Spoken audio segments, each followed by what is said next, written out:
can't stand shackled like a criminal over a traffic citation. No, you're not here on a traffic citation. You're here on contempt. We having a contempt hearing, Your Honor? Well, I'm going to give you that opportunity. I'm going to advise you if you'd like it. Let me start by reading the relevant portions of the contempt rule, Mr. Forenza. This is Rule 407. This is the rules of civil procedure, but that same rule applies to criminal actions such as this one. I'll read the relevant sections. Subsection A1, disorderly or disruptive behavior, a breach of the peace, boisterous conduct, or violent disturbance toward the court, or conduct that unreasonably interrupts the due course of judicial proceedings, behavior that obstructs the administration of justice, disobedience or resistance by any person to or interference with any lawful writ, process, or order of the court, or any other act or omission designated as contempt by the statutes of these rules. This will be direct contempt, and I will cover that in a second, but the rule is direct contempt is contempt that the court has seen or heard and is so extreme that no warning is necessary, or that it has been repeated despite the court's warning to desist. Subsection 4 defines punitive sanctions for contempt, which includes punishment by an unconditional fine, fixed sentence of imprisonment, or both, for a conduct that is found to be offensive to the authority and the dignity of the court. Most notably is subsection B, as in boy, which says addresses direct contempt proceedings. When a direct contempt is committed, it may be punished summarily.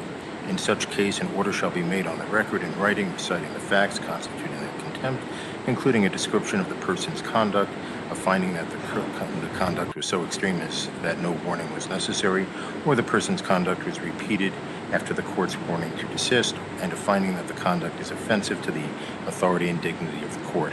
Prior to the imposition of sanctions, the person shall have the right to make a statement of mitigation. Mr. Forenza, I'm going to offer you that opportunity in a little bit.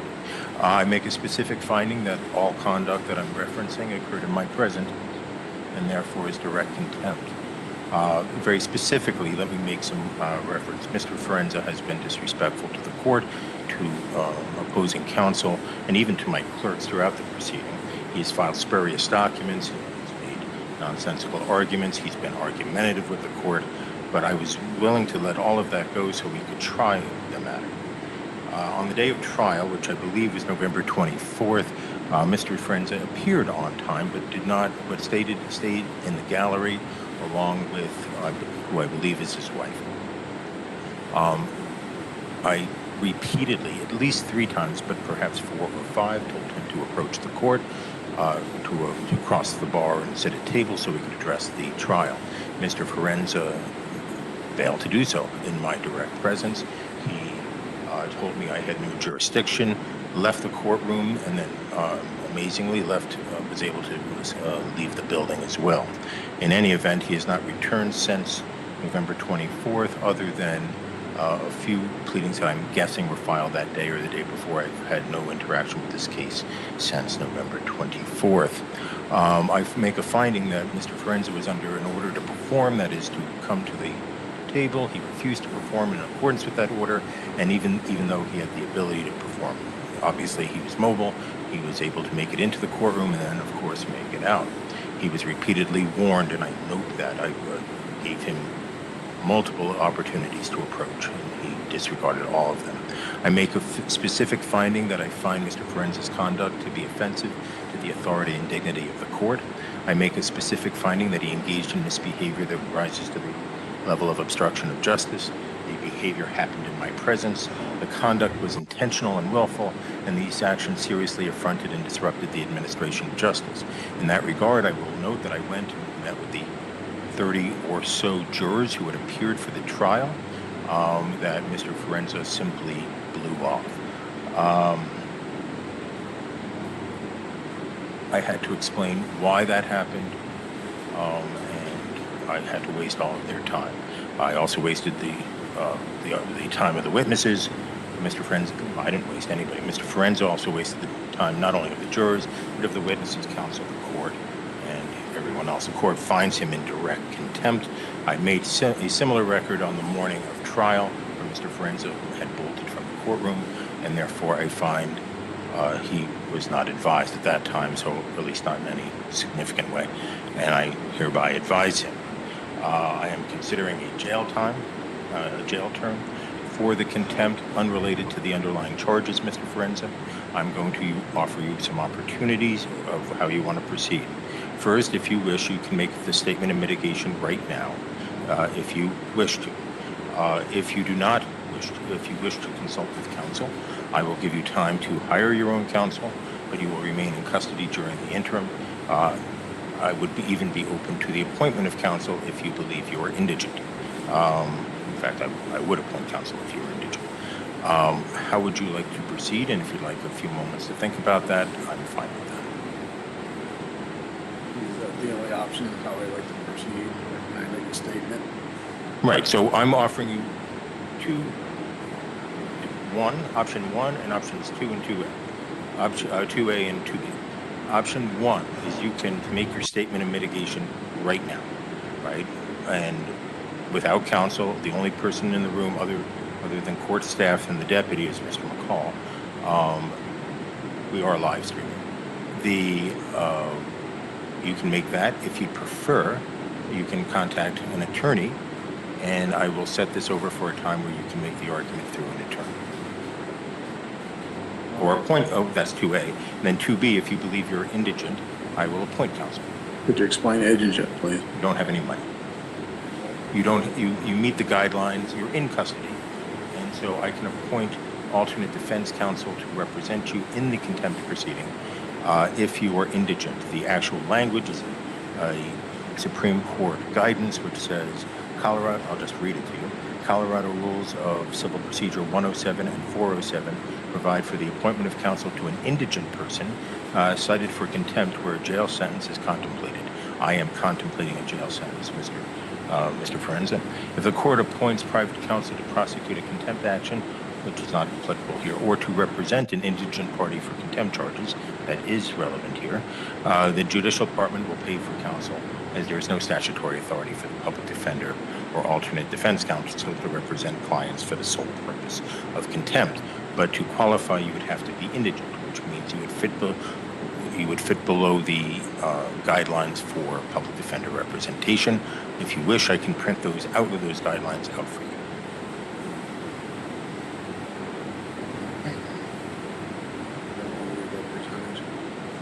I'm sorry, I couldn't hear. I don't want to be represented. Okay, and you understand that, and I will allow you to make the statement of mitigation right now, but you understand you do have a right to counsel. The only way to look at it is I never got a fair trial walking into this. He failed to prove jurisdiction, sworn affidavit. The courts failed, personal, subject, territorial. I moved it to federal. I even had documents which I sent. It was ignored. Everything gets ignored. I'm just, I guess I'll just let you beat me up, throw me in jail, get it over with, because you can't keep me the rest of my life. And then, I'll deal with the consequences and things later. I mean, that's where I'm at. Okay. It's not right over a traffic citation, where all I did is I came here in good faith to resolve the matter, and it was just, I could get nothing. There's no nature and cause of there. There's no sworn affidavit for me to move forward on. This court can't move forward on. That's all I asked for. And it was like retaliatory. I just got beat up. That's all this is. It's a traffic citation. It's not a crime. Nobody was injured. If that's, if that's what you call justice and fair, I'm not here to sit here and pick at anybody, go after, and that's not what it's about. When I posted bond for whatever it was, I came here and I didn't run. I came here to settle the matter. And that's all I wanted to do. And I just wanted a fair trial. That's it. But you get in my shoes, and how does it feel when you're just getting beat up and the judge you feel is being biased in the case? I mean, what do we do? What else, Mr. Friend? Mr. McCall, I should have asked you this before I moved. Is there anything that people want to say on this? Your Honor, people spent a good amount of time preparing for this trial. We actually brought the officer from across the state, met with him on the weekend beforehand to prepare for the trial. Officer Carnes was kindly enough, like I said, to drive on his own accord and his own expense to be here. He said he would come back for a retrial. He would have request to be flown back, just given the type of the weather that we would be probably when we're done. The people are still open to a plea agreement in this case for the traffic citation. We understand Mr. Forenza's stance as a sovereign citizen, of what law he feels applies, but Your Honor, we believe that the traffic laws of Colorado apply in this case. We are more than willing to negotiate a plea agreement to this day. But at this point, Your Honor, that's where the people are, Your Honor. We didn't anticipate any jail in this case. We didn't anticipate anything but to paying the penalties for speeding 25 to 39 over on Riverside Parkway back in 2023, and the failure license. Your Honor, the speeding ticket, I would even reduce it to 20 to 24 over to keep it in it as a traffic infraction. On the contempt. On the contempt, Your Honor. Your Honor, it's been an interesting case for me. I've never had a case that have gone this long with kind of like, the lack of being able to move forward. I've never been personally federally attempted to be sued in any case based upon a fee schedule. I find it interesting that Mr. Forenza believes that contract law applies in this case, but only one way, his contract law. The issue here, Your Honor, on contempt, the people expended a lot of time on this case for a very minor case. I do not like putting someone in jail in this situation. I just don't know if Mr. Forenza will ever show up to a trial again in this case, for this case, or any case. He's done, a day or so in jail. I'm not, anything else you want to say? No, people are, that's all people are going to say. Mr. Friends, I meant to ask Mr. McCall to make that statement before your statement. I forgot. If you'd like to make a statement to address anything he said, I'm happy to hear more. Yes, I mean, I'm just objecting. I did, like I said, I came in good faith to settle the matter, and I tried. So it's not like I'm gonna skip town to that. That's not what it was, because if I did that, I would skip town. Now, I didn't do that.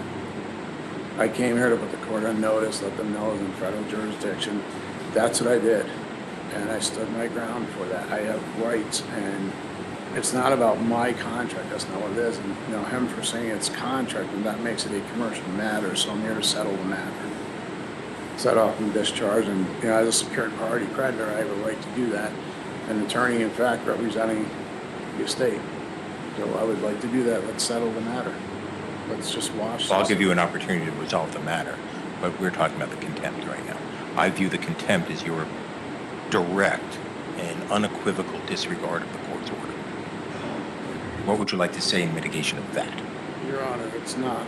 Like I said before, it has nothing to do with that. I wanted to settle the matter, and I feel like I'm running in circles, nowhere to turn, but who do I have to turn to? I'm trying to get this resolved, coming into court and hoping in good faith that you do the right thing, and it just didn't seem like it was going that way. And I've never gotten any response to anything I've ever submitted. And that's what makes it hard. So how do you react to that? I mean, what do you do? Me, my situation, I'm scared. Okay, well, I have, look at, torture cups, and I'm sitting here over a traffic citation. Missed my daughter's birthday yesterday. Anything else, Mr. Friends? Okay. Court finds the underlying offense can be resolved. As Mr. McCall points out, these cases are frequently resolved on the first appearance for a fine and be done. I find that Mr. Friends, I don't know about negotiations. That's not my area. But I find he's not litigated this in good faith. I find that he absolutely and unequivocally disregarded a repeated order of the court to come to the table on the morning of his trial. The remedy Mr. Forenza had would be to have the people try to prove their case beyond a reasonable doubt. He absolutely positively refused the court's order despite repeated statements. It follows up a long history of disrespect from Mr. Forenza towards the court, and more specifically the entire judicial system. I find there to be no good faith by Mr. Forenza. I am not addressing the underlying case. I do know that there's a new speedy trial date in that case. That new speedy trial date is July 8th, 2026. I thought about rescheduling the trial today, but I'm not going to do that. I'll do that at Mr. Forenza's next appearance. As to the contempt itself, and this is only as to the contempt, I note the difficulty. My plan was coming in to give 30 days jail, given Mr. Forenza's statement of indicating of the difficulty this has caused him. I'll reduce that a little bit, but not much. This case, I hereby sentence Mr. For direct contempt. I sentence Mr. Forenza to 25 days in jail. Furthermore, I set this matter hearing on my next custody docket on. I'll put him. Though it's going to be a busy day. It doesn't make a lot of difference. Today's the 8th. Yeah, I want to set him in the next round.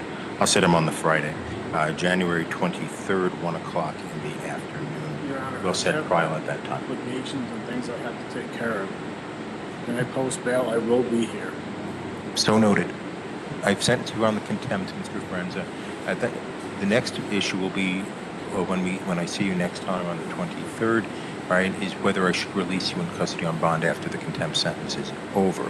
There is a presumption that that you get a personal recognizance bond on a case like this for the underlying case, but that is overcome because this is what you will have to address. I would recommend that you consider counsel. I have recommended that before. You have disregarded me, and that is in so many other things. The specific provision that is of concern to me, again, there's a presumptive personal recognizance bond.